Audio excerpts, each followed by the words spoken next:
evening, everybody. My name's Amy Raff. I'm director here at the library. I wanted to welcome you all here to our sixth, not annual, book festival because we skipped the COVID year. So it's great to have everybody back in person for the second year, and I have to say the festival is fantastic. I've had a really great day. I have absolutely nothing to do with that. I'd like to thank Nan Sonater for being the director of the book festival, making it happen. She's not currently in the room, but I try to say it every chance I get in public. So welcome, and I hope that you will join us tomorrow. We have programs lined up, you can see in our schedule, and Chris Castellani is going to introduce our authors tonight. So thank you. Enjoy.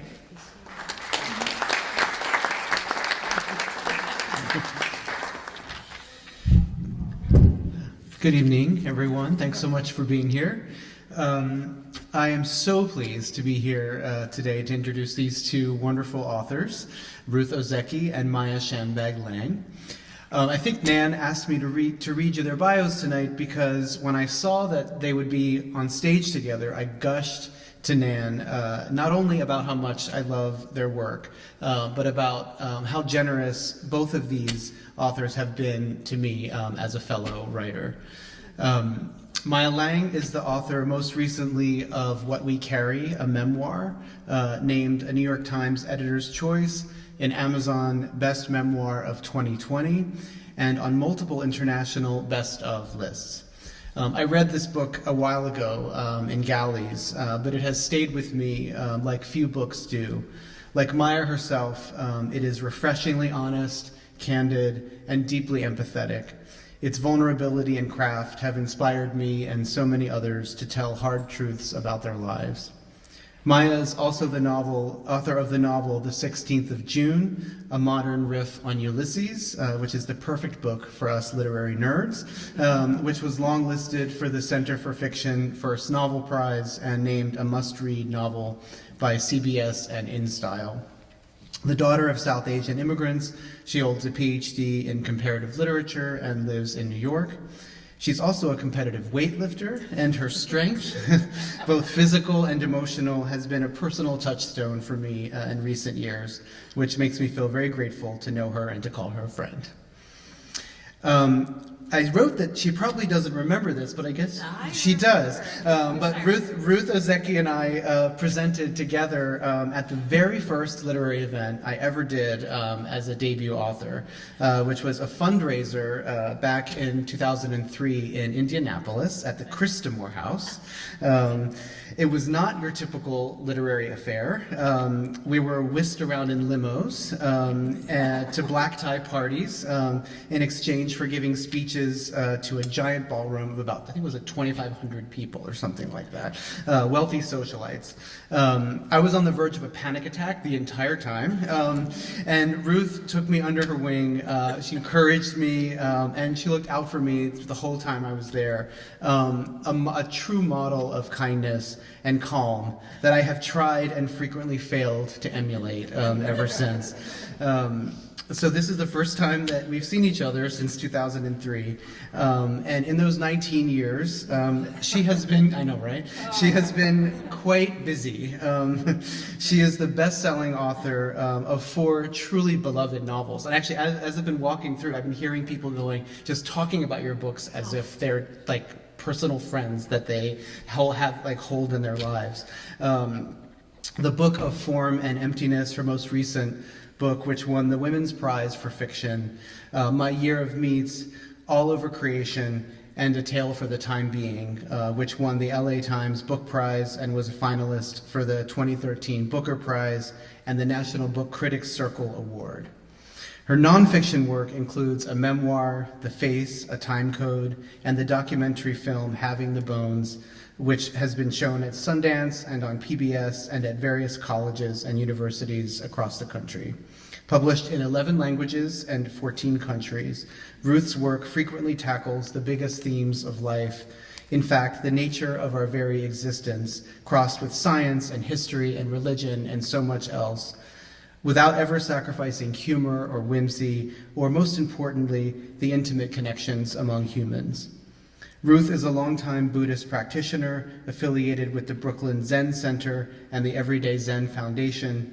She is the Grace Jarko, is that right? That's it. Jarko, 1933 Professor of Humanities at Smith College, and very luckily for us, she is with us for the time being here in Provincetown. Please help me welcome the fabulous Ruth and Maya.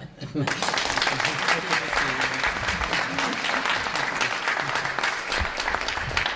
a quick story. I just have to tell a quick story about Christopher.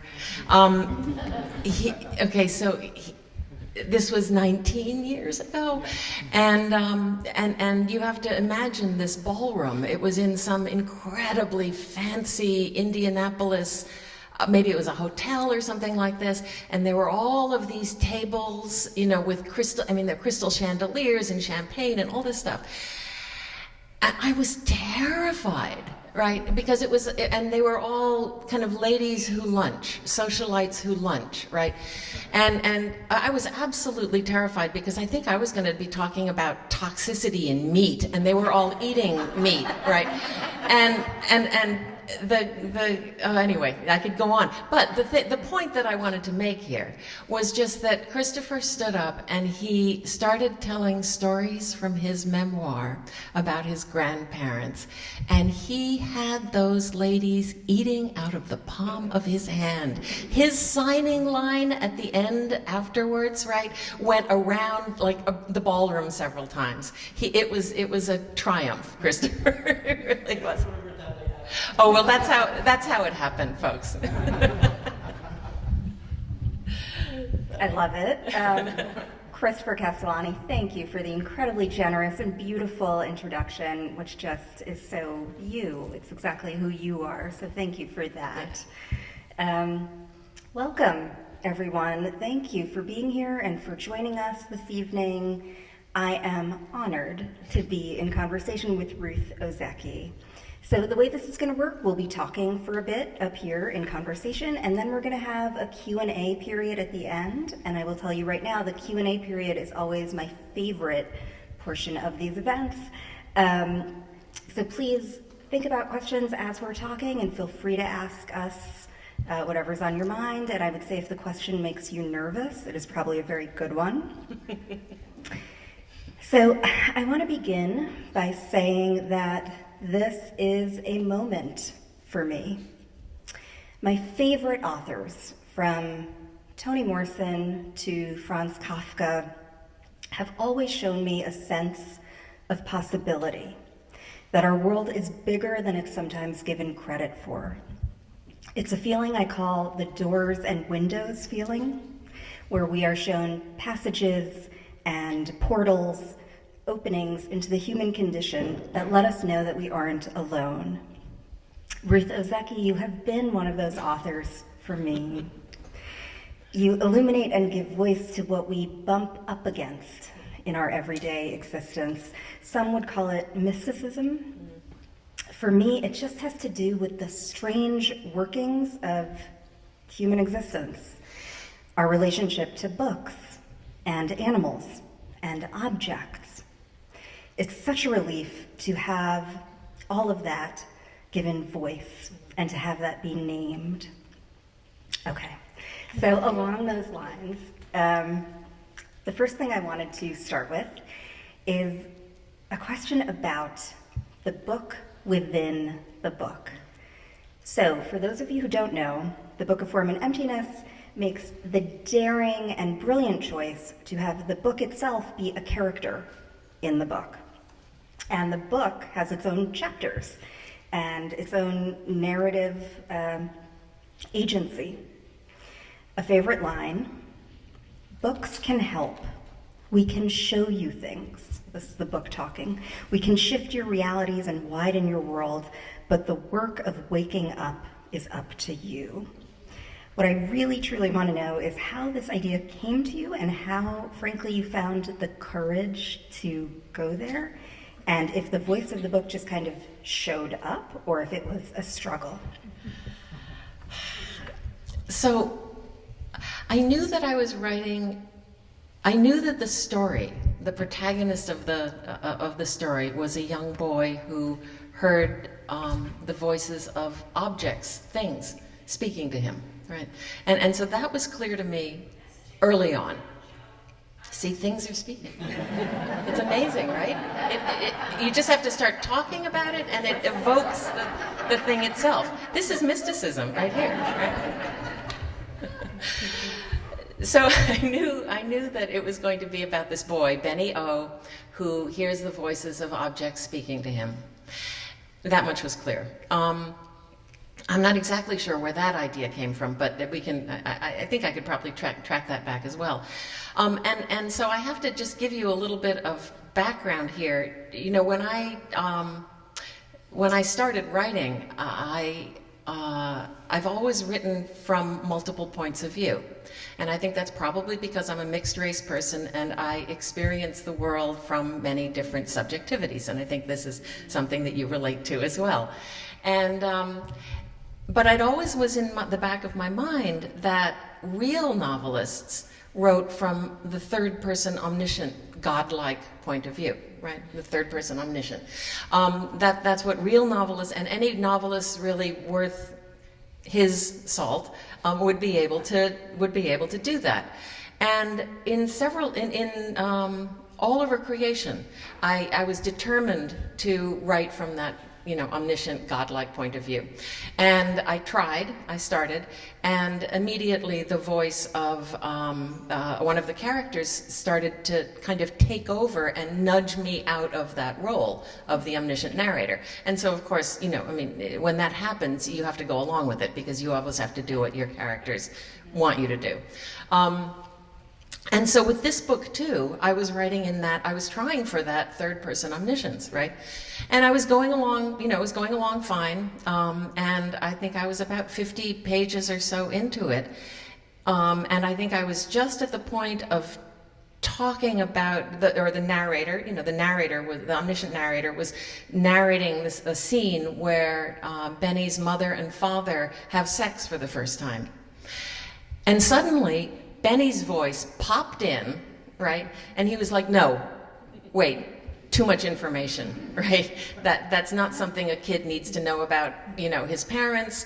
They don't want to hear about that. And he had this voice, and he was, you know, he was arguing with the omniscient narrator. And then before I knew it, the omniscient narrator started to talk back, right, to Benny. And a dialogue emerged between the two of them, right? And I think it was that it hit me, well, like, duh, right? This is a book about a boy who hears objects speaking. And what are the objects that speak to all of us? Well, they're books, right? Obviously, books are speaking objects. And so it made perfect sense at that point to make the book into a character who could then narrate itself into being and at the same time narrate Benny into being, right? But Benny also created the book, right? Right. So it's like, which came first, the boy or the book? Which comes first, the chicken or the egg? It's that kind of conundrum. Okay, so this is, I wish I could like put my notes on a screen because I literally have, my next question was going to be about that interplay between Benny and the book, where Benny at one point interrupts the book and says like, well, hey, why aren't we talking about when my parents met? I want to know, and then the book supplies the moment of the parents' meeting. And then Benny says, okay, I know I asked for that, but that was kind of too much information. So there's this wonderful kind of back and forth and tug of war between Benny and the book.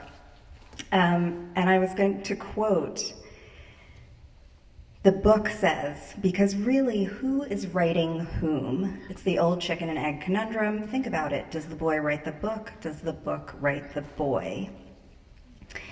And for me also, just personally, that was a huge moment while reading because that's how I feel when writing, that I'm not creating something. I think other writers have this feeling too. It's not that you're masterfully creating something. You feel like you're at the mercy of something that you don't understand and that you're giving yourself over to it.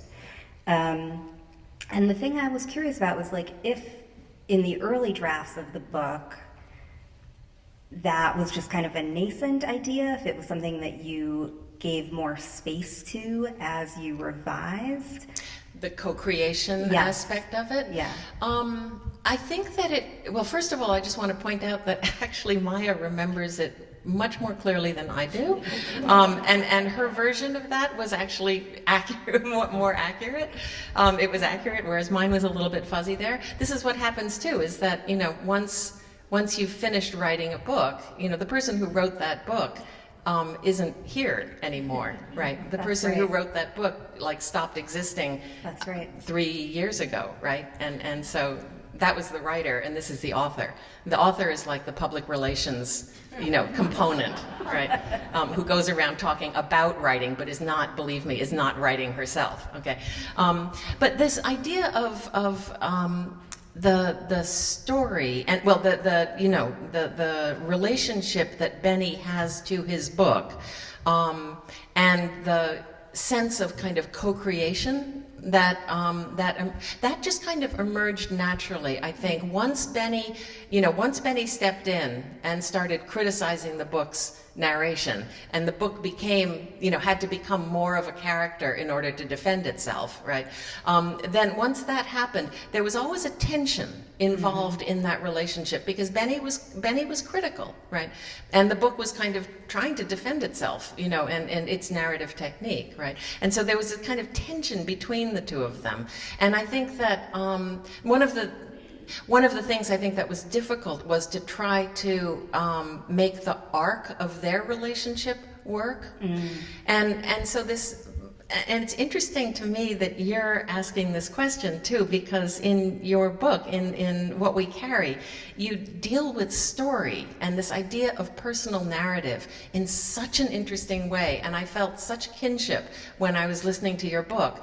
The way that you were talking about the way we handle our stories, right? The way that we make ourselves up, right? Was very much what Benny was going through in this, but it was unclear. Is Benny making up the book, or is the book making up Benny? Who's got agency in that?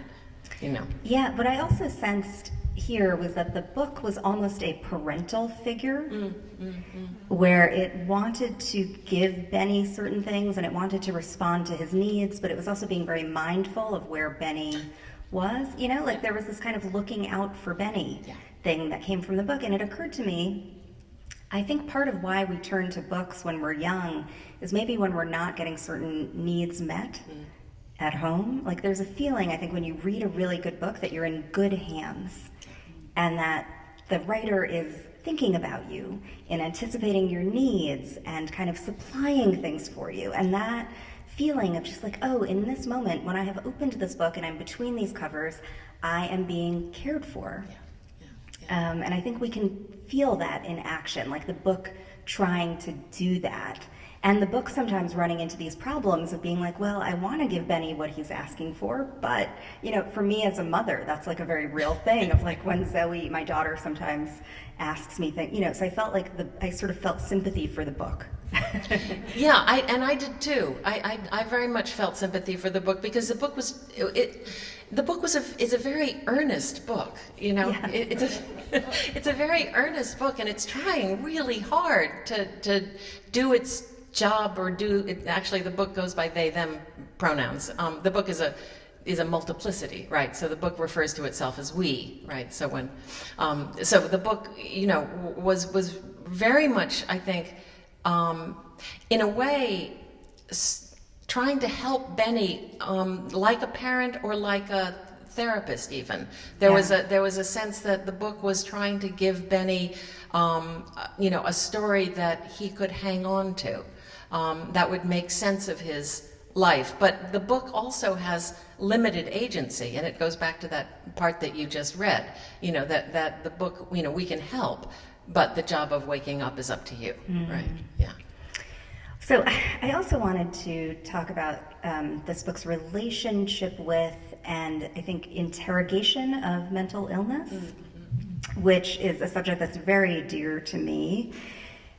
When Benny begins hearing voices, the kind of landscape of the novel shifts, and we enter a realm where anything from a microphone to a marble to a table leg can have a story. And I don't want to like overly romanticize this because we understand that Benny's daily existence has become very fraught. What I really appreciated was that this was not like voices being talked about in cliched or stereotypical ways, and I thought there was a real humanity there. And I was hoping you could talk about the genesis of that.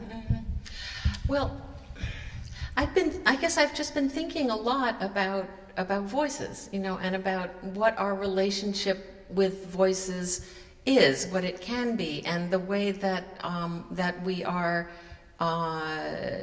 that society sort of holds this idea of voice hearing, right? And so I'll start with a little anecdote. After my dad died, and this was in 1998.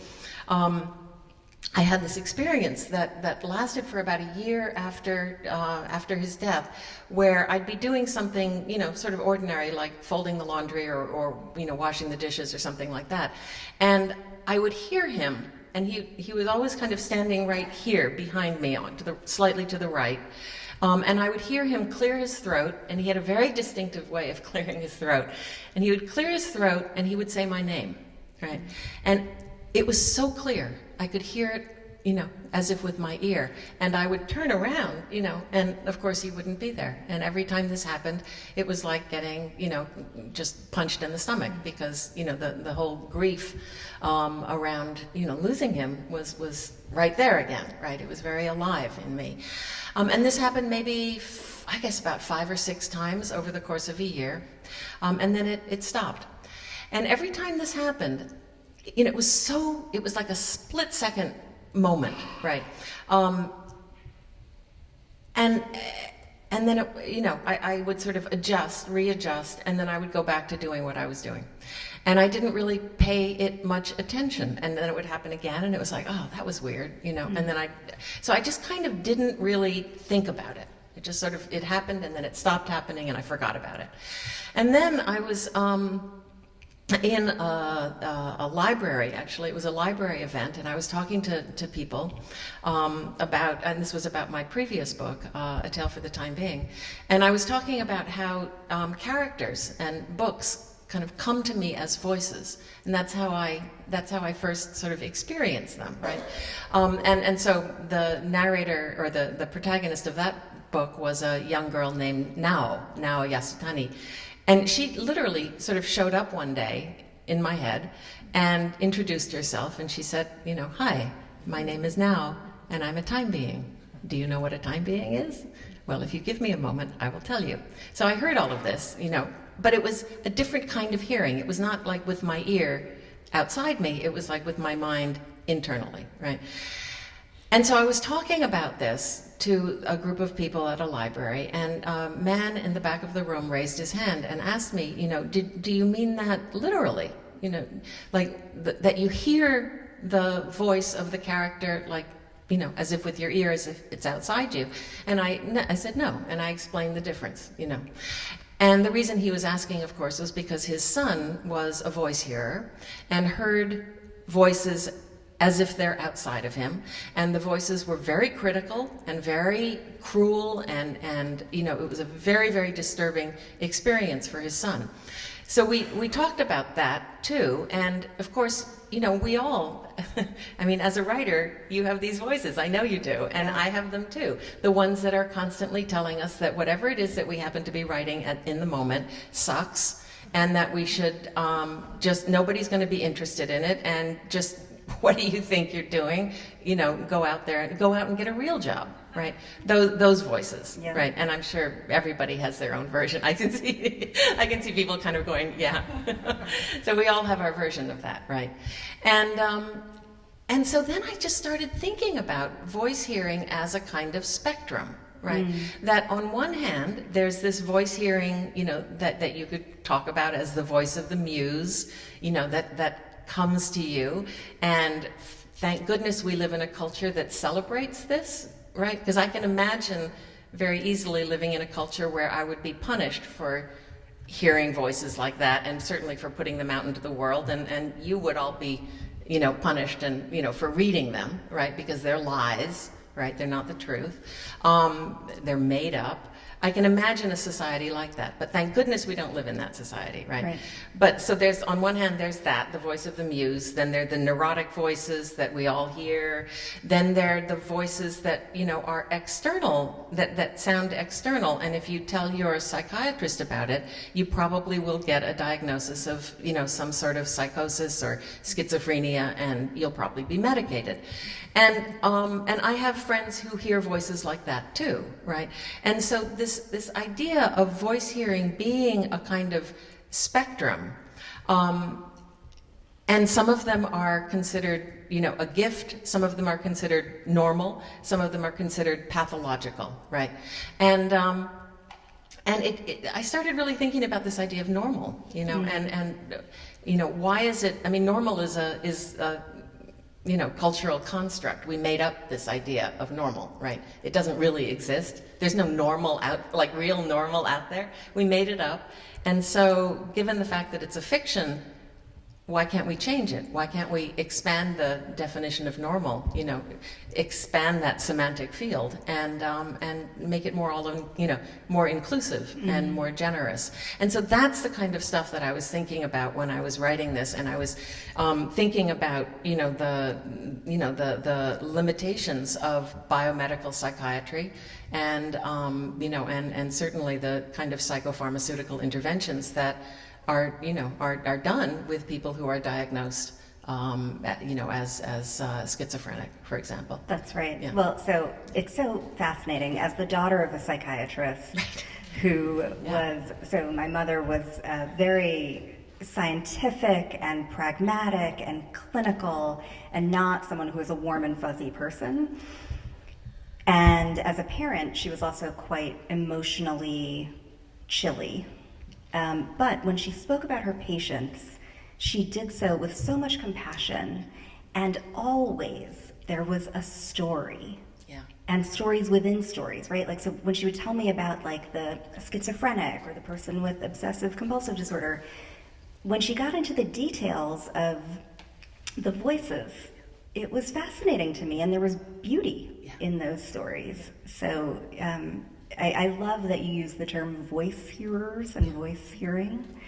I'm curious about, and I'm always interested in this with writers, I'm curious about the function of, or the role of research, and how that played into your process, and if it was, you know, research can be like such a can of worms. So I'm curious if you could talk about that. Yeah, I did do quite a bit of research. You know, as I said, I have friends who hear voices, right?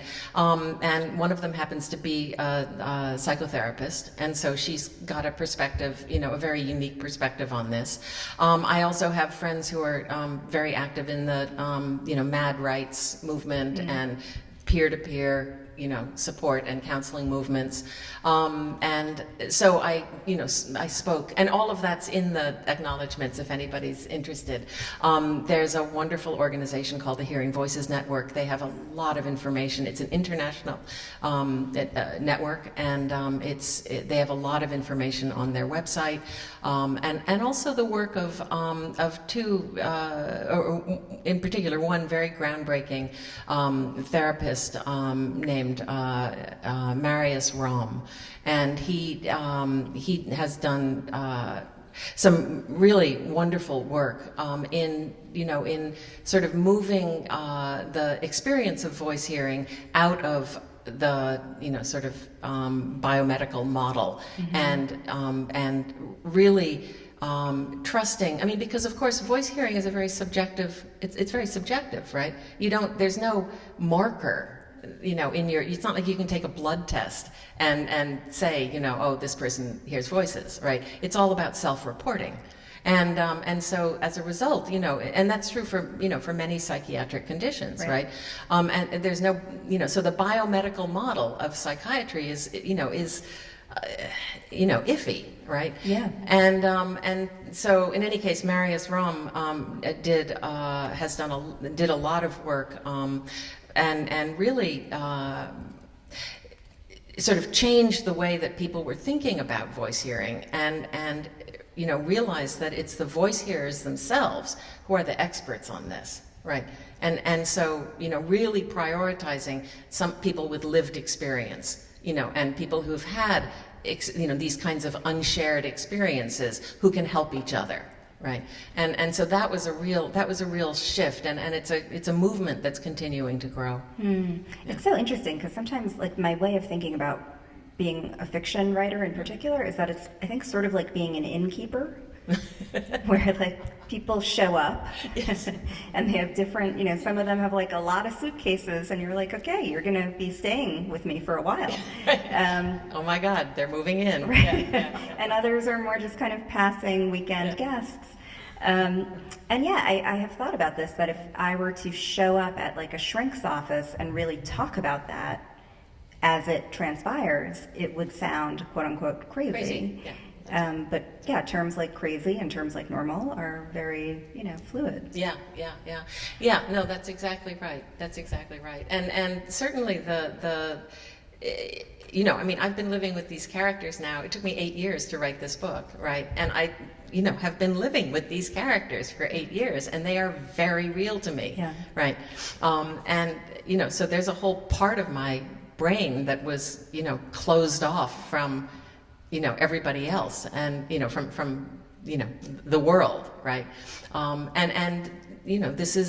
This was, before it was published, an unshared experience. Nobody else knew it, right? Until it went out into the world. And now, if anybody's read the book, then now, these characters exist in your mind too. Right. And that's what's so beautiful. I mean, that is so magical and so beautiful about I think fiction in particular, but all writing. I mean, your mom is very alive in my mind right now, and I felt like when I met you for the first time, I already knew you because I, had read your book. But there's this, this kind of magical transference that happens because, I'm sitting in my little office, writing this book, and for 8 years, and I'm not thinking about you. Don't be offended, but I'm not really thinking about you guys, right? But then the book, which now is an object, right? It goes out into the world, and we think of it as like the Book of Form and Emptiness. It's a singular object. It's gone out into the world, and you pick it up and read it, and then we become collaborators, right? That somehow this book is transformed by your lived experience, right? And it becomes something unique to you and me, right? Actually, it's really unique to you. And so, and that's kind of that's amazing, right? It comes alive because you invest your lived experience in it. And then it moves on to another reader, right? And you do the same. And so there's now 2 different versions of the Book of Form and Emptiness. And then you multiply that by the number of books that are out there in the world. It's like it's a multiverse, right? It's a kind of a quantum moment, right? And I think that's like really magical, and it could, and as writers, we don't know, I don't know the book that you've read, but it's alive because you've read it. That's right. Yeah. You've said that all so beautifully, and it's something I feel deeply grateful to you for articulating in this book, because it's something that I, as a writer, felt like I could never quite pin down. From my point of view, all I knew was that, like, when I would be working on a manuscript and my agent or my editor would say, like, okay, what's the book about? I would always think, well, I don't know. I have no idea. I'm just the person who's writing it. But that doesn't mean that I know what it's like about. That's right. The aboutness is that's your, that's somebody else's job, right? Right. Like, you as the reader, you tell me what it's about, because I don't know. I'm blind to it. And I think if I knew what it was about, I wouldn't be writing it. Exactly. But yeah, I mean, right now in this room, there are many dozens of versions of the Book of Form and Emptiness. Right. And all of them are equally, valid. They're all real, right? Yeah. And I love that. I love that too. The fact that we are in a library right now, to me, is like, it's perfect. The library plays such a major role in this novel. For me, again, that meant a lot because as a kid, my local library was like a life raft. It literally saved me. It was the one place where I felt okay. And what's funny is that even though the library is a place everyone associates with like hushed voices and quiet, and you're not supposed to speak, for Benny, it's a place where actually the voices that harangue him, they go away. And yet there's also this sense that the library is almost like a modern, like agora, you know, the Greek marketplace, like a place of ideas and people and characters that will save Benny and be pivotal for him. So I was curious if you knew ahead of time that the library was going to play such a prominent role? Okay, now I have to confess something. So the library that is, you know, one of the main locations in the Book of Form and Emptiness actually existed before I had any idea of writing the Book of Form and Emptiness. The library was the library and the characters in it.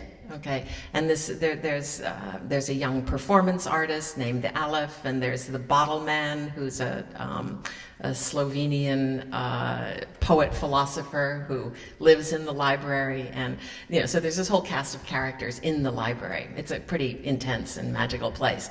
That library existed. That library came into being, and those characters came into being when I was writing A Tale for the Time Being. I know, right? Oh my gosh. Yeah, yeah. So the first draft of A Tale for the Time Being, there was the now Yasutani character, who I told you about, and then the person who reads Now's diary. Mm-hmm. Okay, so there's basically two halves to the book. And the original draft of A Tale for the Time Being was set in a library, right? That's like blowing my mind, yeah, because it's so different from how I picture that book. Yeah. What happened eventually was that I had written an entire draft with this reader who was in the library, who finds Now's diary and reads it and interacts with Now in that kind of magical, bookish way that, you know, that readers interact with, you know, writers. And then at some point, it was after the earthquake and tsunami in 2011, I realized that that half of the book just wasn't working. You know, the Now half of the book was fine, right? But the reader was just a placeholder. It just wasn't, you know, he wasn't, the reader had no gender, had no name. It was a very, you know, kind of conceptual idea. And so I took that manuscript, it was about 600 pages, and I basically unzipped it and put all of the library sections in a file and called it dump. And there it sat, right? But what was interesting was that those characters, the Aleph and the Bottle Man, and you know, the bindery in the basement of the library, and all of the kind of magic of that library, I just couldn't forget it. It just kept coming back. It kind of haunted me, right? And so then I had this idea about a boy who hears the voices of objects speaking, and it suddenly, you know, that idea kind of came together with this library, and it was like, oh, that's what's going on. The library exists so that Benny can find it. Right, and so that's actually how the book came into being. I love that you shared that, and that also makes me feel very good. So don't throw away your pages. Okay, that's the lesson here. Don't put anything you write, put it in a file. Don't throw it away. Label it though. Yeah, well, so you like can find it. Getting to see a surgeon's handiwork, because it's like an organ transplant, right? But you would never know that like the kidney came from like that other body, because it just like works so well as a kidney. I really always think too that, you know, I love the Pirandello, you know, this idea of characters in search of an author, and it really feels like that, right? It feels like the characters are just kind of out there in the ether. You know what it always reminds me of? Did you guys watch? I used to watch these movies when I was a kid, like Jason and the Argonauts. You know, and the gods were in Olympus, right? And they would look through a kind of circular hole in the clouds, look down at the mortals, and they would see Jason, and the Argonauts, and then they would, intervene and make bad things happen, right? And I've always thought of characters like that they're like they're out there in the ether, and they're kind of looking down, and they're just waiting for a writer to sit down, at her computer, and then whoosh, they they fly down through the, clouds and parasitize her brain and live there for, however many years it takes. Yeah, right. At the end, right. Well, so I'm like mentally processing the fact that like that's where the library came from and that's how that all transpired. That floors me. Yeah. Well, I was grateful. I mean, part of it was just laziness too. It's like, well, I've got the whole library stuff, worked out. I just need a character to, drop in there. I also wanted to ask you about, as Christopher mentioned during the introductions, so I have a PhD in comparative literature, and I've kind of never known what to do with like all of that academic stuff in my brain. So to see a novel, a compelling novel that brings in Walter Benjamin, which I didn't think could be done, so I was curious about like the role of philosophy in this, and part of what's tricky when you're writing, it's a fine balance when you start turning to material like that, because you don't want to lose your reader, you don't want to bore them, you don't want to turn pedantic or, any of those things, boring, whatever. So it works here, but I wondered how you negotiated that balance, and if you, or your agent or your editor, ever questioned, like, because, it's not just like one or two moments with Walter Benjamin, there's like a lot that is in discussion with him. So I was just curious how that played out. Well, again, Walter Benjamin's presence in the book was kind of a fluke. I had this idea that, this is going to sound so weird, but I had this idea that when something entered my life, right, like an object or an idea, I would just put it into the book and see what happened. And the reason that I did this was because I wanted to introduce randomness and serendipity into the writing process. And it's very hard it's impossible to be random. Right, it's impossible to think random thoughts, because as soon as your brain starts to try to produce random thoughts, they're no longer random, okay? So I needed to kind of create some kind of, container or some kind of rule, right? This is like a Fluxus experiment. I needed to create some kind of rule so that, that would allow randomness to enter the book, right? And so the rule was, well, if something enters my life, I'll put it in the book and see what happens, okay? And so, for example, there's a whole metaphor of snow globes in the book, right? There's this whole symbolic vocabulary around snow globes in the book, because my editor came back from the Bahamas and gave me a little turtle snow globe, and I gave it to Benny's mom, and Benny, and who's a kind of hoarder and a collector. And then the next thing I knew, Benny's mom was like, on eBay collecting, bidding on snow globes, right? And then, so the snow globe kind of image proliferated throughout the book, right? And it's there all the way. Now, you think that I know you think that I'm getting off off track here, but I am going to get back. So I had this idea, right? And so then other things like fortune cookies, and there are many objects in the book that came into my life in weird ways, and I put them in, and there they are. A friend of mine, knowing that I was writing about libraries, said, "Oh, well, have you read Walter Benjamin's essay, Unpacking My Library?"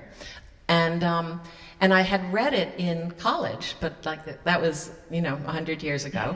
But I still had the book, right? And so I went and I found my copy of Walter Benjamin, and I took it out and I reread this essay, and it was perfect. It was just like, oh my gosh, this is like the perfect thing. I need to work this in somehow, right? And so a lot of the epigraphs, right, are from Walter Benjamin. And very often in my previous books too, I've always had a kind of guiding spirit in the books, who, a real life figure who kind of sets the tone or somehow and provides the epigraphs, right? I've always had those references. So this time it was going to be Walter Benjamin.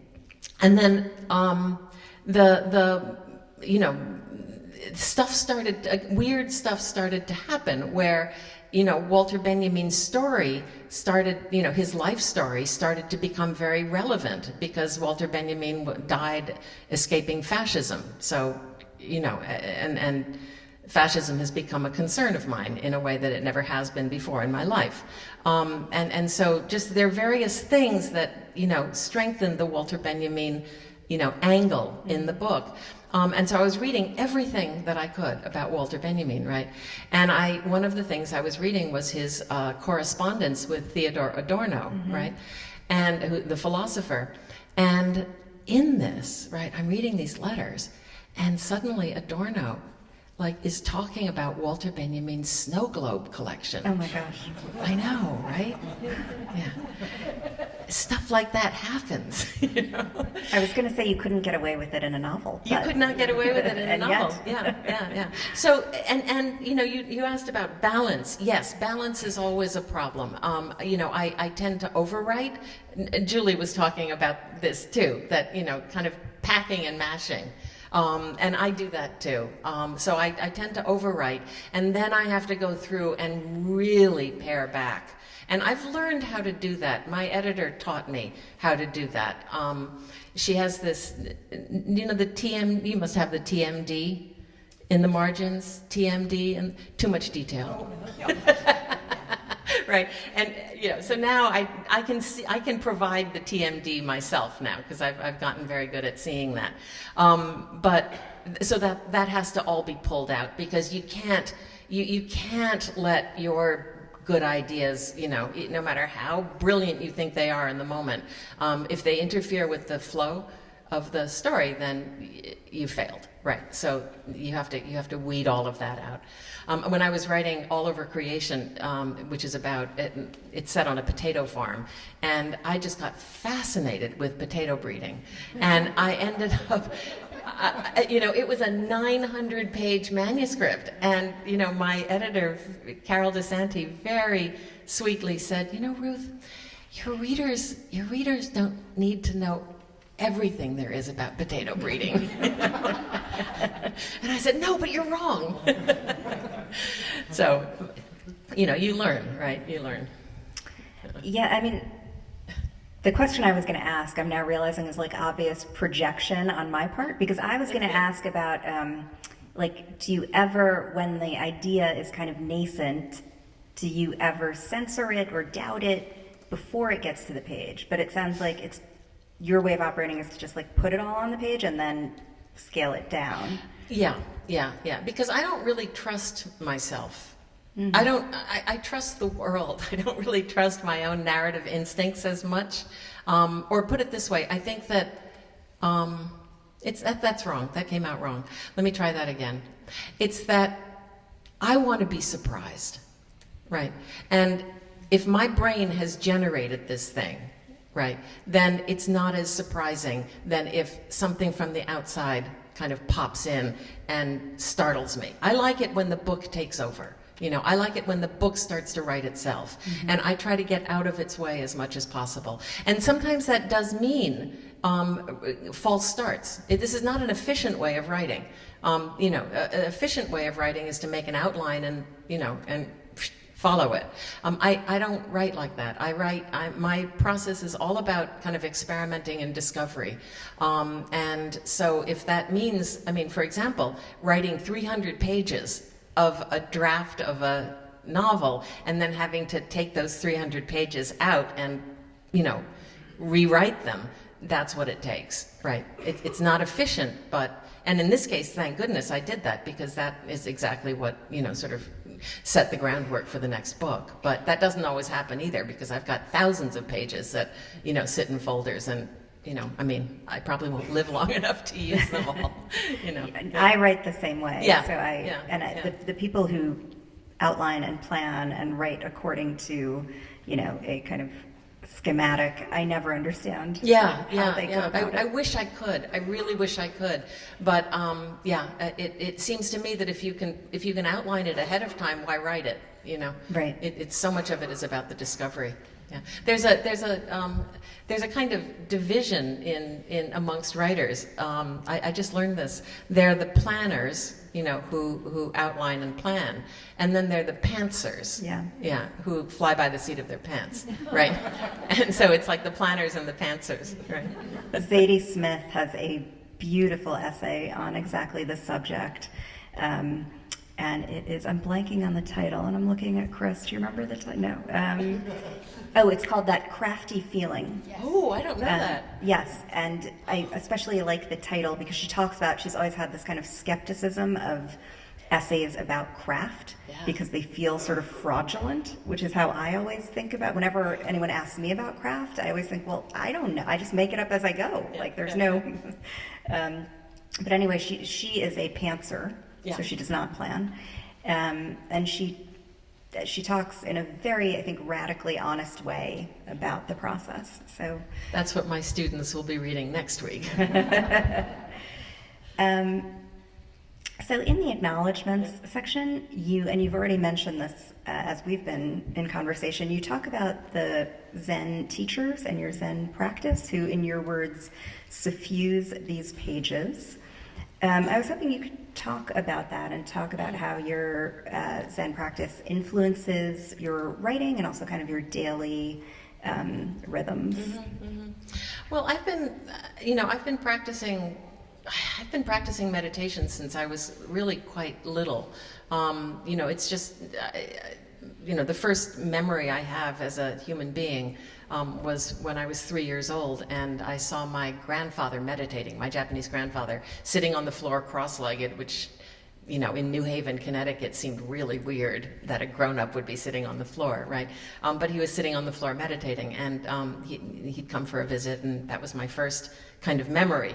And so it's just been part of, it's been kind of part of my life in one way or another. I think when we were at boarding school, I went and got initiated into transcendental meditation. Do you remember that was like It was a thing. Yeah. It was a thing, right? Yeah. So it was just something that, that I'd done. But then, of course, I didn't get really serious about it until my mid-30s, when my parents, they started getting sick. Right, and in tradition, the Buddha became the Buddha because he realized the truth of sickness, old age, and death. Right, and so that's why the Buddha left home, to kind of embark on a spiritual path, and that was certainly the case. That was certainly the case for me. I'm an only child, and I was going to have to take care of my parents, and I'd been alienated, from them, but still, this was something I was going to have to do, and it was extremely painful, and I just knew I wasn't going to be able to do it without some kind of, something that could support me, right? To equip you. Yeah, and it was really it was meditation, it just, it sort of strengthened my backbone and gave me the ability to sit with this kind of psychic pain, rather than doing all of the other things that one can do with psychic pain, like drowning it out with, alcohol or something, which I've also tried, and it works up to a point, but then it stops working. And so, that's really where I got serious about it. And it happened to coincide with the time that I was first starting to write, when I was first starting to write fiction. Because it took me a long time. I didn't publish My Year of Meats until, I was 41 already when that book was published. I was a filmmaker before that. And so it was really, the two things kind of coincided. And what I found was that the meditation also was just very, very helpful, to me as a writer. I'm a very impatient person, and meditation teaches you patience. That's what you're doing. It's a practice of patience, and so that was useful. The other thing was just, that I'm also a very kind of cerebral. I think a lot, and I have these ideas. And so the way to get out of, the way was to practice meditation. And, the Zen meditation that I practice is a very body-oriented, very, sense-oriented. See? It's happening again. Amazing, right? Practice, right? And so that really helped me too. It helped me learn to kind of drop into my body and open up my sense gates. That's what, that's what we call them, the eyes, the ears, the nose, the tongue, the body. Open up my sense gates and just be receptive, right? I didn't know how to do that before. I didn't know how to just sit and be in a kind of open, receptive state, which is what you have to do when you're writing. I mean, because if you don't know where you're going, you have to let the words come to you, right? And so these practices really supported and helped me as a writer. And so at first I very much thought of the two practices as being very separate. But now they've really kind of merged in a nice way, and I just kind of think of them as being two different expressions of my spiritual practice. Wow. Yeah. Thank you for that. Yeah. And also because I am so idea-y, the ideas of Zen are really interesting and beautiful to me. And again, it's the idea of interconnectedness, for example, which I think you evoke so beautifully in your book. This idea of that we are we are fundamentally and irrevocably interconnected, right? Interbeing is what Thich Nhat Hanh called it, and I think that's a beautiful word. So in this case, the Book of Form and Emptiness, the term Form and Emptiness comes from a Mahayana Buddhist sutra. So the ideas, the philosophy, are very much in the book. Yeah. Well, on that note, as we're talking about interbeingness, it's probably a good segue into turning it over to you guys and making this more of an interbeing conversation. I would love to, and I know Ruth would as well, to hear questions from you as we've been talking and things that you might be thinking about. Yes, in the back. Thank you so much. This last conversation for me parallels to the opening conversation about who comes first, then you're the book, the chicken or the egg, and interconnectedness and interbeing, and the Heart Sutra, Shunyata, collapses all of that, right? Yes, the yes. book only exists because Benny exists. Benny Yes. exists because the book exists. And so I'm really interested in the way you weave in these Dharmic teachings into your book, no pun intended there, and then also how you explore notions of quantum physics alongside the Dharmic teachings. Well, the Dharmic teachings, the Dharma is the body of Buddhist teachings. But it also just means reality, right? And that's what novels are about, right? So I don't think of the Dharma as being anything separate, right? Or different from what we experience as reality as it is, things as they are, right? And so, and same thing applies with physics, right? Physics is just another vocabulary for talking about, the way the world is, the way the universe is, right? And so it's not really that, it's just a different way of expressing it, right? And Buddhism just has a very clear way. I think that's one of the things that's so appealing to me about Buddhism, is that it has a very clear way of talking about truths, right, that we don't like to think about, like the truth of impermanence, right? For example, we don't really like to think about the fact that we're impermanent, right? But we are impermanent, right? We also don't like to think about, and so because we are impermanent, we don't really have, there's no such thing as a self, right? There's lots of stories, and we create a sense of self, a sense of identity out of these stories, but it's fluid, right? These things are fluid, right? And so you know, and then the next thing is this idea of interbeing, of interconnectedness, and the fact that, you know, we can't, even though we feel so often like separate selves, separate individuals, right? We know too that we're not, right? We know that you know, that we are radically interconnected with each other, right? And that we can't survive without each other. And to me, writing is, you know, writing is a kind of manifestation of that. Writing novels is a manifestation of that. It goes back to what I was saying at the beginning, that the book can't exist unless there are readers who are reading it, right? And that's what brings it to life. That's what creates it. And so with Benny and his relationship with the book, it's the same thing, right? That Benny can't exist without the book can't exist without Benny, right? The way that an easy, you know, a kind of easily graspable metaphor for this relationship between form and emptiness is the metaphor of the wave, right? Which is just, it's, you know, if you imagine emptiness as being this vast, vast, vast, vast body of water, so vast, which you guys around here can really, because you've got the Atlantic Ocean, right? You know, so vast that you can't see a shoreline anywhere, right? And so it's, all you can see is this great ocean of emptiness, right? And then the planet turns and the, you know, winds blow and the tides shift and the moon waxes and wanes. And so from this vast ocean of emptiness, a little wave starts to form, right? And the little wave kind of, you know, pops its head up, right? It's got a little white hat on, and it's kind of looking around, and it's going, you know, like, wow, look at me. I'm really something. I'm a wave, right? I have an identity. I'm a wave, and, you know, I am bigger and taller and, you know, more important than all of this ocean of emptiness around me, right? And you know, I exist. And the wave really starts to believe in itself, right? Until the planet shifts and the wind dies down and the, you know, moon, whatever does what the moon does. And the little wave starts to, you know, sink back down into the ocean again, right?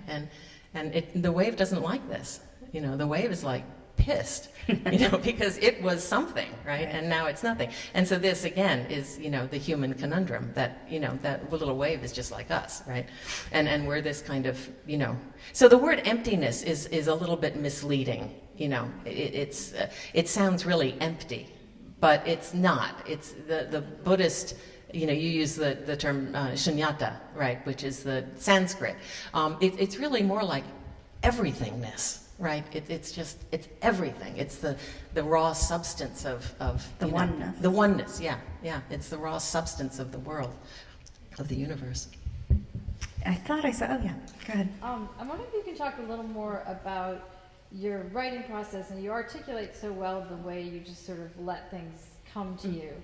And I'm wondering, is there a point at which you expect yourself to figure out what you've done, and how do you sort of put it all together without dampening the kind of organic nature by having these sort of conscious ideas that you spoke about as being kind of lacking the magic of the ones that just appear?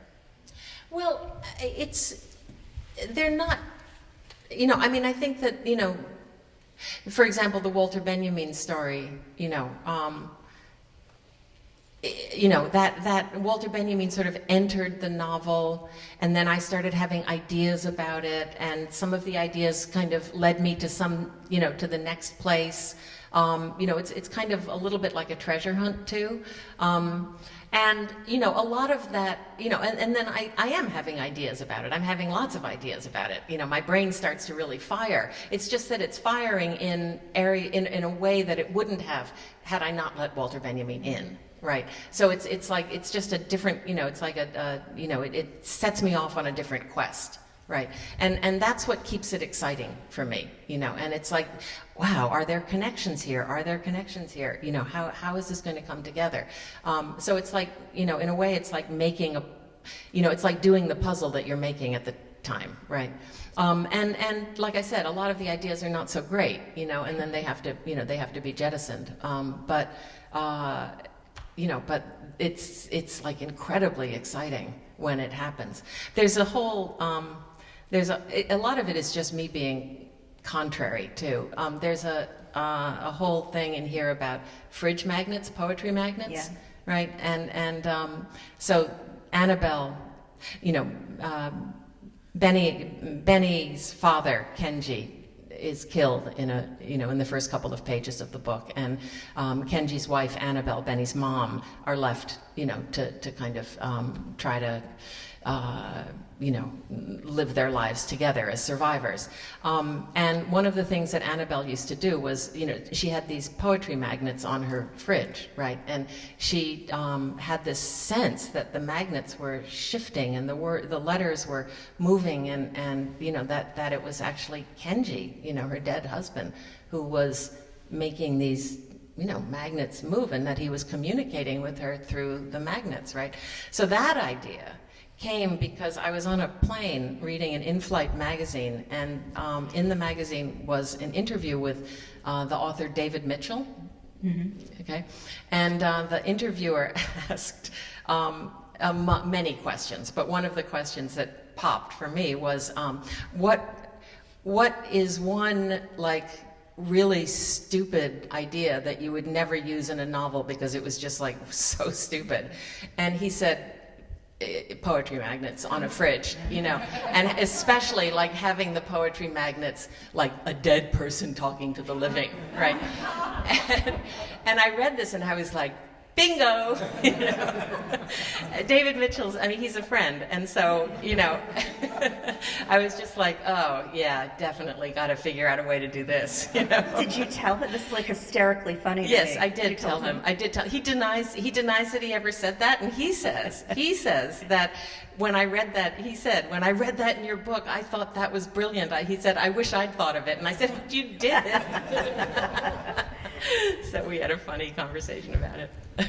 I was actually one of the questions I didn't get to ask you, I was going to quote him, so again, this is a little uncanny, but he has, when he talks about writing and process, there's this thing he says that I love, which is that he does a lot of backstory writing, where he has his characters write letters to him, and, and he says that 99% of all of that back writing that he doesn't make it into the novel. It's just for him to know and for him to hang out with his characters and, be with them. But the difference, once you've done that work and spent time with those characters and lived with them and asked them questions and have them speak to you with their voices, their indistinct, very distinct voices, the difference between that kind of novel versus not doing that work is sort of the difference between IKEA furniture and an antique. One has heft and solidity, and another is, superficial and thin and flimsy. Yeah. And with David Mitchell's book too, because his characters move and travel from book to book. He really, I think he must have to do a tremendous amount of that backstory work in order to allow the characters to move as freely as they do from book to book. I always am jealous of that. I would love to be able to do that. Maybe you will. Maybe. Other questions from the audience? Yes. Just a comment that as I listen to both of you, and I'm sure there are other seat of the pens writers in this group, how lucky you are to have a mind that's a playground. Oh. I hope you appreciate just listening to what you experience, how ideas come, and how that lead you to other things around you. It just sounds wonderful. It's a skill that you cultivate. I do not have a mind that is a play. I never did. I'm not kidding you. And this is one of the reasons why I have to rely on little tricks like allowing, random things to enter the book. It's because, I don't, I have to rely on sort of tricks and techniques like that because, some people, like my husband, for example, has an amazingly associative mind. He just doesn't have the whatever it takes to kind of the patience maybe to sit down for 8 years and actually make a story out of it, his mind works in a slightly different way. But in any case, he's got a mind like a playground. It's like when he can just do these kinds of wild associations. I don't have that skill, right? And so I have to figure out some way of compensating for that. And these are compensatory measures that I'm talking about, right? They're games that I've learned how to play because I don't play, I don't think I play naturally. So I think that's something to, and you need to give yourself lots of time to play like that. And this is where patience comes in, because, if you're impatient, you can't play. Right. Play is, impatient children, think about the way children play. They don't have those, responsibilities and, well, if they learn not to play when they start getting homework assignments that are due, right? So I think you have to give yourself an enormous amount of, free time and just space out, time in order to do that. And that's really hard in our lives these days. It is. It really is hard. I appreciate that clarification because it really came off as a lot of fun. It is a lot of fun. It is a lot of fun. But it's like any game, you have to kind of train yourself to do it, And it's not something that I, knew how to do. I had to kind of teach myself how to do it. So, and if I can do it, then you can do it. Anybody can do it. Yeah. I think one of the things that doesn't get talked about enough with writers is how much just stubbornness and perseverance plays a role. It's there's like a dog with a bone kind of quality of just like not letting go. But the other thing I was going to say that your question reminded me of, there's an old joke about like a guy who goes to a doctor and says like, Doc, you've got to help me. It's my brother, actually. He thinks that he's a chicken. And he's convinced he's a chicken, and I don't know what to do. We're all like beside ourselves. And the doc says, oh my gosh, bring your brother in. I'll try and help. And the guy says, well, I would, but the thing is, we really like the eggs. So, thank you guys for liking the eggs, because that's part of what helps us be chickens. That's great. That's great. Obviously, over there. Yeah. You are doing it all, though. You've got a slight way of saying I'm just a conduit, but it's actually please do take credit. Yeah, no, I do. I am doing it, but it doesn't feel that way. Sometimes it feels like that. Sometimes it feels like really, really hard work. But there's a character in the book who's the typing lady, and she just hangs out in the library, and she's just looking around, and her fingers are moving, and she's typing, right? And that's often how I feel. I feel a little bit like the typing lady, and the typing lady in the book is trying. She sits in the carrel, kind of near Benny, right? And she's watching Benny, and her fingers are typing away, and she's trying very hard not to intervene in his. I mean, she can see that things are not going well from time to time, but she tries very hard not to intervene, and that's kind of my attitude towards the story too.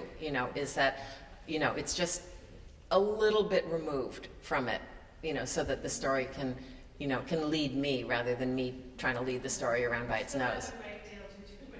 Pardon?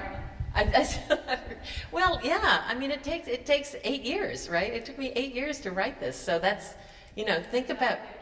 Yeah, I tell this to my students. They're like 20 years old, and I tell them, they're really impatient because they're young, right?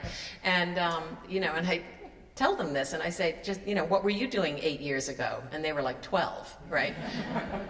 That's what I've been doing for 8 years, right? You've been getting from 12 to 20, and I've been writing this book, right? So there's another. I have a background in music, and I've written a lot of music, and my experience is that when I'm writing really good music is that I'm just channeling it.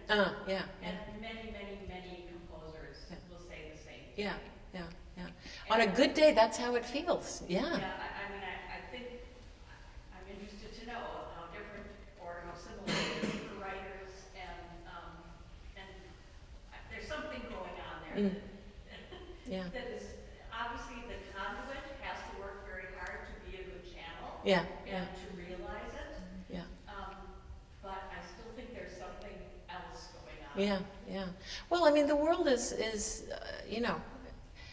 the world is an amazing place, right? And so if you're if you're open, if you can figure out a way, or give yourself permission, I think is really what it's about too, to just really stay open and trust the process, right? Just knowing that you might be writing yourself into a hole, in which case, okay, fine, I have to go take these out, take these pages out and start again. But that's also part of patience, I think, is there's this sense of, exploration, and you're just going to give yourself permission to follow that, right? I've always thought that music is the most sublime, art form, and I've always thought, if I could be reborn as something, it would be somebody who, like you, who can hear music and write it down. Yeah. You're hearing voices, so that's Yeah. Julie? Yeah. So, Christopher in his introduction mentioned and I remembered this, that you have been a very successful filmmaker. And what I want to know is, are you still a filmmaker? Did you move from film to prose, and how did that happen? And When you were talking earlier today, because Julie used to be a painter, right? And so that was actually, somebody else asked you this question, and it was something that was occurring to me. I think that filmmaking was something that I was always interested in, and there was this really amazing media department that we had in high school, right? And so it was, film, photography, video was something that I was very interested in. So I had a little bit of, that background in it. I ended up, after graduating from college, going to Japan to do work in comp lit. Right. Yeah. So it was just something else that we have in common. And I dropped out of academia, way before you did. I never got a PhD, but then I came back to New York, and I ended up getting into the film business, but really by accident. It was I needed a job. And some friends of mine were working in the film business, and they were working on a film called Matt Riker Mutant Hunt, and they asked me if I wanted to, if I could be the storyboard artist, because I could draw a little bit, and so I said yeah, and things were so chaotic during pre-production, we never got to draw a single storyboard, but then finally they about a week before production was to start, they realized they didn't have an art director. And it was like, who's not doing anything? Oh, you be the art director, right? And I was just stunned, right? So I didn't mean to go into the film business, right? It was just something I stumbled into. I ended up doing a whole slew of horror films. Breeders, Necropolis, Robot Holocaust, and then moved from there into Japanese television. I did a lot of Japanese television, producing and directing Japanese TV. It was a job, but the thing is that, and then I made some films of my own. were you writing at the same time? Well, this is the thing. I had been trying to write, and I didn't know how to. I don't know how to describe this. It was like I didn't understand narrative chronology. I didn't know how to move a story through time in an efficient and engaging way. So, for example, a character would enter a scene here, and then the action was happening over there, right? And and this goes back to what I was saying before about the kind of limits of my mind. I thought that when I wrote that scene, I would need to watch the character move across the room, right? And which is not a great story, because nothing happens between there and over there, right? And yet it would take 5 pages for that to happen, right? And I didn't understand how to do that, right? But it was when I started editing film, and when I started editing television in particular, because television is a very impatient medium, and you need to jump right into your story, right? And I started understanding how you edit images together, right, in order to kind of move action from here to here, right? That's when it was like, oh, that's how you do it, right? And so it was years of being trained in the editing rooms of these terrible Japanese TV shows that I was working on. Actually, they were kind of great, but you know, that really taught me how to, you know, to edit and to make action happen, to make scenes happen. And I think, and then too, as you described too, using my visual sense, right, and really understanding how to paint or how to evoke a location, for example, you know, and how to set a character in a location. Things like, you know, and then once you've got the character in the location, I very often think of myself as a camera, right? And so, you know, it's like, I know that I'm gonna write a scene about a library, you know, and there's lots of people sitting here. And, you know, I kind of put myself in the situation, in my imagination, and then kind of pan around, right? And try to figure out, you know, am I going to start this scene with a really wide shot, right? Or am I going to really narrow in and focus on that earring right there, you know? And how am I going to...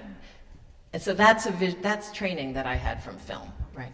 But I didn't know how to do that before, you know.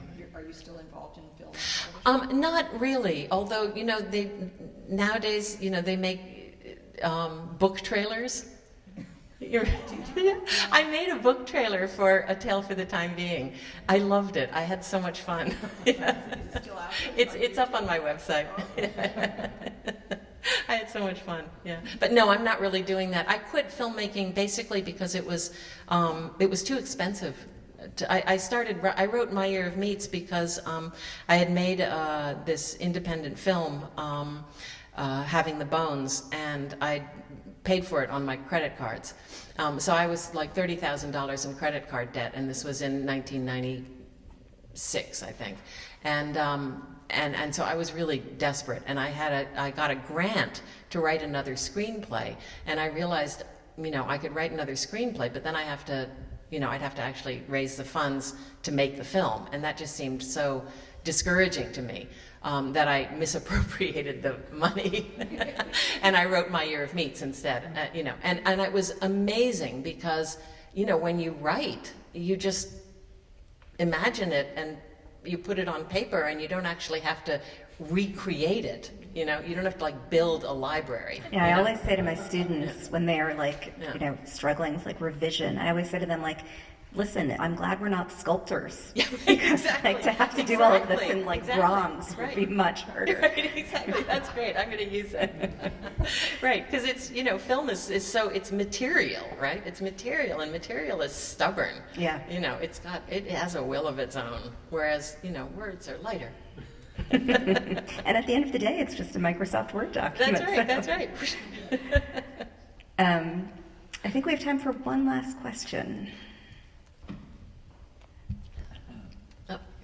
So I know you're focused on this one now, but I just have to say I love the Zen Buddhist grandmother in A Tale for the Time Old Being. Jiko, And yeah. it seems to me that she saves now in a similar way to what happens in this book, and I wondered if you ever thought about that, or that's just one of those patterns that comes up.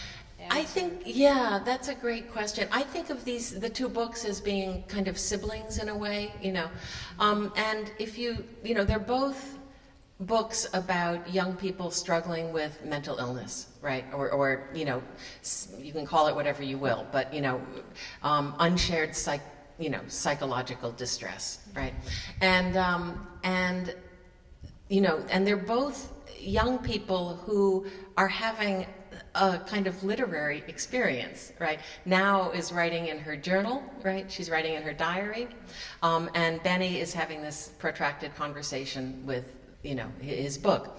And, you know, and I think you'll understand, you know, you share this. But, you know, well, not this part of it, but you know, when I was a teenager, I ended up on a locked psych ward.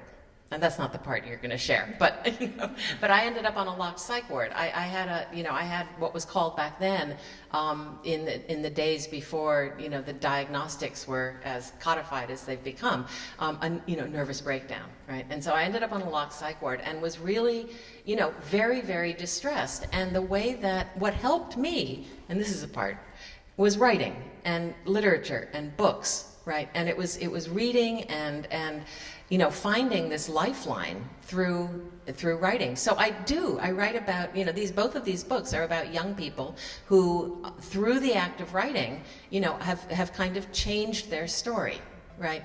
And find a way of coping, right? And that's exactly, I think I write about it because it's my story, you know. You know, it's writing it's a lifeline, right? And I think that's why we read, and that's why we write. Absolutely, and that's why we're here in this place of books. That's right. Behind a ship. That's right. Yeah, stories and books give us harbor and their life raft. That's so right. Thank you That's for right. giving us so much. Thank you so much. Thank you, everybody.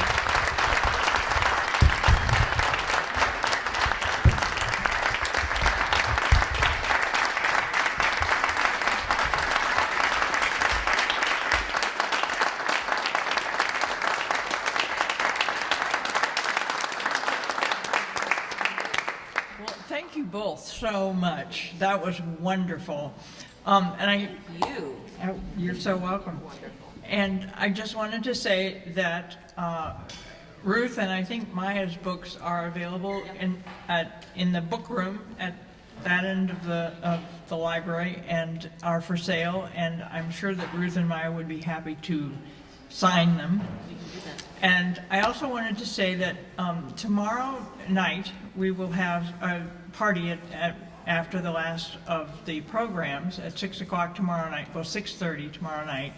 And this is a party that we call Buy an Author a Drink. So come and do just that, although we might have to change it to Buy an Author a Beer because we're going to be at the Provincetown Brewing Company, which is right around the corner on Bradford Street from 6:30 to 8:30. So it just says venue to be announced in our brochure and on the website and stuff. So be sure to show up at the Provincetown Brewing Company tomorrow night. And so glad you all could come. Thank you.